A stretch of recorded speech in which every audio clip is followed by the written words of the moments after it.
Hi, I'm Lou with another episode of My Car Story, and today we're in Carlisle, Pennsylvania at the Ford Nationals. And when I'm looking for some unique Mustangs, Bob, what's your last name? I'm Bob Hand. Bob Hand, Nice to meet thank you. you for giving me a hand. And what is the amazing car that you have? Okay, I have a 1972 Mustang Sprint, an Olympic Sprint made to commemorate the 1972 U.S. Olympic Games. So this car is not only a 72 Mustang, Bob, but this car, you had some background knowledge. How did you find this car? Right, I was working part-time for a Ford dealer back in the late 60s, early 70s, and I had seen a couple of these cars sold in the showroom.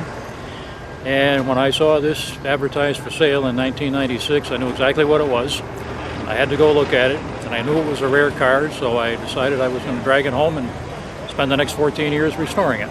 So, and it looks beautiful. Come right alongside me. You have done an amazing job. Come right alongside me for a second. Okay, sure. The microphone's right there. Okay. So, first of all, this big, wide rear end on this car, right? This it was 72, as we can see on the license plate. Right, yeah. And such a unique. One of the challenges is it difficult to look out the rear view window? There's very poor visibility out of the back for sure. Probably why they don't make a real fastback anymore. Poor visibility. Can we open up the trunk because we have some Sure treats can. in there? Yeah, absolutely. So here is, first of all, put a little sprint in your life.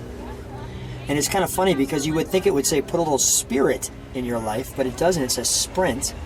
And then here's some details on this car.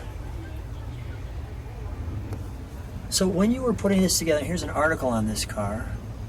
When you were putting this car together, what were some of the most challenging pieces? Well, first of all, I started this restoration in 1996, and there were not a lot of aftermarket parts reproduced yet. So I spent many years dragging parts home from Carlisle. We can shut that down for a second. Go ahead. And probably the most challenging part of this entire restoration was doing the interior. Really? Because all the hardtops used a very special blue cloth, along with the red, white, and blue, that is no longer made. So after about 10 years of searching, I finally found the material. Very good dealer out in Oregon. Let's take a look at it while you're talking. Go Okay, ahead. sure. I'm gonna look at the overall side of the car in just a second. Oh yeah, why that's Okay, like breathtaking. You've got quite the interior. Let me Right, just now. stand right back here so I can take that in. Okay, sure. Wow, let me show the door here. We've got our door tag. The sun's hitting your door here perfectly. So unique with the blue on top of the white, right? Yep. Go ahead, share with me about the interior. Okay, like I say, the interior is designed to match the exterior with the red pinstriping and blue highlights. And this is called Lambeth cloth here, the blue.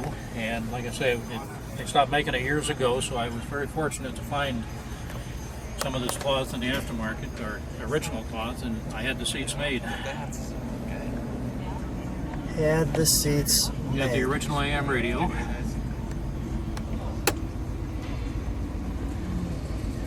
This has got the 3-speed Cruise-O-Matic, air conditioning, tinted glass.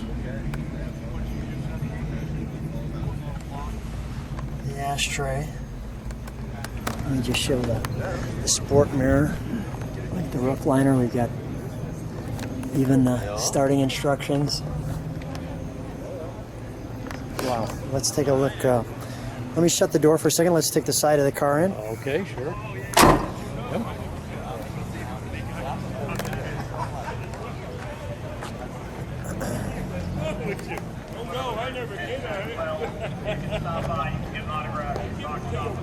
Wow. It's a striking car, isn't it? Yes. Just with the color combination. That's called Grabber Blue and Wimbledon White. Two very familiar Ford colors combined in one. Yep. Yeah, and I think everybody remembers the Grabber Blue cars Exactly, sure. from that era. And Now, I'm not, judging is irrelevant to me, but this car looks like it's a 100-point car. Have you had this car judged? I mean, I see everything from the Ford logos here. Got the Ford logo. I tried to restore this car to exactly the way it came out of the showroom, as closely as I could. Have you ever had it judged? I've had it judged, but I have never had it judged against the 100-point scale, so Good. I really All can't right. tell you what it is. And Bob, who cares? It looks great. Let's pop I'm going to enjoy driving. Yeah, exactly. Let's pop the hood. Okay. You drive this car? I do. I put 3,000 or 4,000 miles a year on it.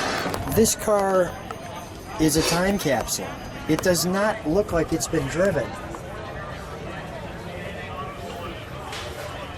I don't know if you can see it here. It's got the original Motorcraft part numbers on the belts. And things like the radiator hose over here. It's got the original Motorcraft numbers on the hoses. These hoses here. The original yellow top coil. So when you see a piece for this car, the answer is yes, I'll take it.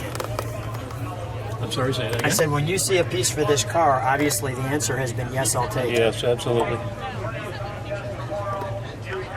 I mean, even the period correct.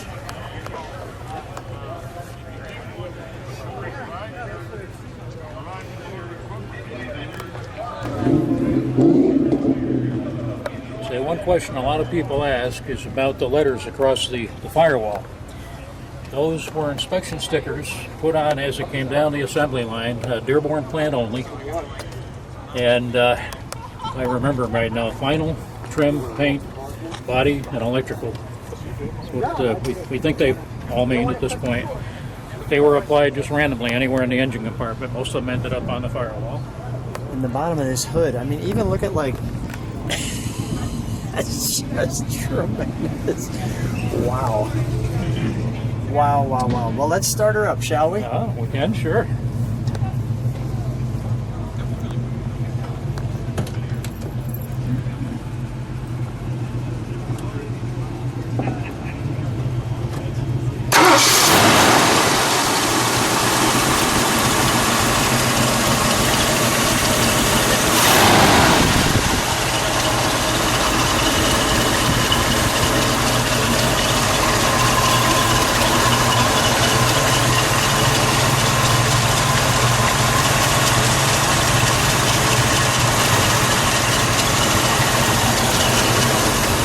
Let me listen to her idle just a moment.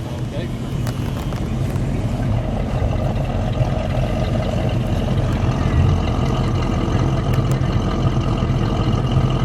Bob, can you step on the brakes for just a second? Thank you. Give it a rev, please.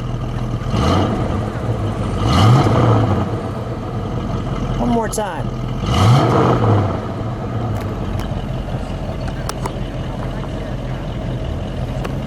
Come on out, Bob. We'll shut it down. Come on out. Let's shut the hood one more time. I want to get a side shot of the other side of the car. I'm going to ask you just a couple of more questions. Let's walk on this side for a moment. We'll keep walking back until we've got the car in view. So, Bob, I mean, what a labor of love. This car was good when I saw it. It's even better as I'm seeing more of it. Let me actually show the rims as well. I'm noticing different size rims. Are the front's a little less than the backs are wider? No, they're all the 15-inch. They're all 15. Magnum 500s. All the same. There's almost a little look as though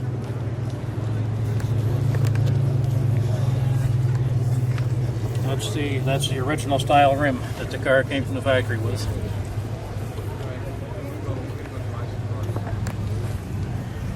How long was the restoration? 14 years. I bought the car in 1996 and finally finished it in 2010.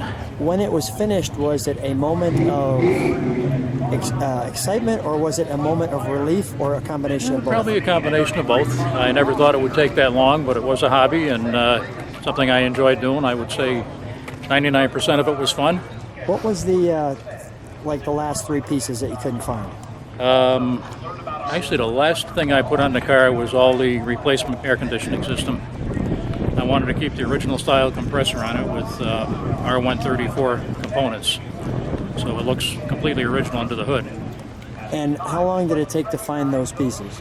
Not very long, actually. They are all reproduced at this point, so it wasn't difficult to find. Wow, what a great car. Bob, really a pleasure meeting you. If people like what they see, subscribe to the channel, hit the bell, they can see all the cars on the channel. Bob, what a treat, what a wonderful car, a little piece, literally, of Americana here on My Car Story with Lou. Thanks for being on the channel. Yeah, okay, thank you, Lou.